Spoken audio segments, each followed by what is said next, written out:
நான் என்ன சொன்னேன், எதுவாக இருந்தாலும் இறைவனிடம் கையேந்துங்கள், அவர் இல்லை என்று சொல்லுவதில்லை. அதனால் அடுத்தவங்கள பார்த்து நம்மகிட்ட இது இல்லையே அது இல்லையேன்னு நினைக்கவே கூடாது. கடவுள்கிட்ட மாத்திரம் கேளு வேணும்ன்ட்டு, எவ்வளோனாலும் உனக்கு கொடுப்பாரு. ஓகேவா? இதில் அதில் ஃபீலிங்கே பண்ணப்படாது. எல்லாரும் சாப்பிட்டு படுத்தாச்சு. நம்ம இப்போ தான் வீட்டுக்கு போகிறோம். இருட்டு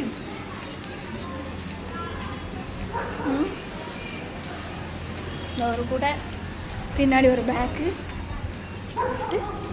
விட்டுட்டு அடக்கானோ இங்கே ஊத்தியா ஊழ விட்டுட்டு அடக்க வேறு பக்கி.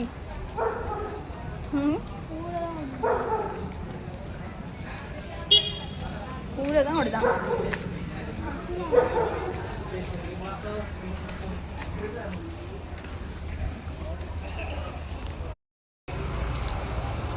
மூளை ஓடுது பாரு மச்சி.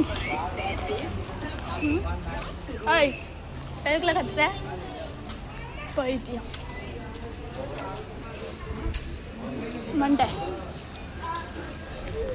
வா வா சிதாசி. அம்மா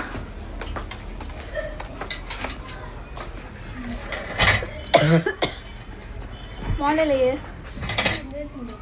இல்லை வானது ஷூ அங்கே. பார்த்தா இங்கே எல்லாம் துணிமணியும் பேங்க் வாங்கிட்டு வந்துருக்கு. வீட்டுக்கு சின்னது ஸ்டீனு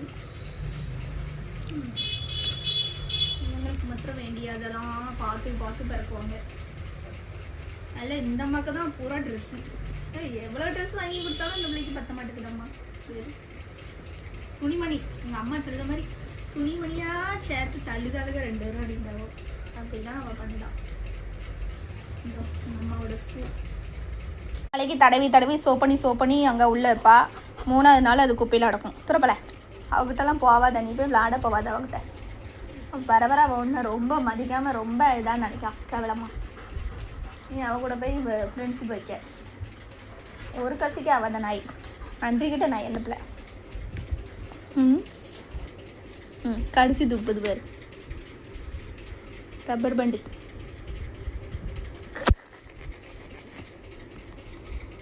இந்த ஷூவை ஒரு வாரத்துக்கு சோப் பண்ணி ஷோகேஸில் வச்சுருவேன். கொண்டா போட்டு தண்ணி குடி.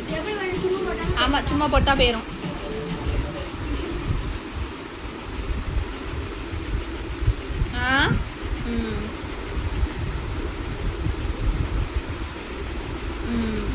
செத்துட்டியே இருந்தாலே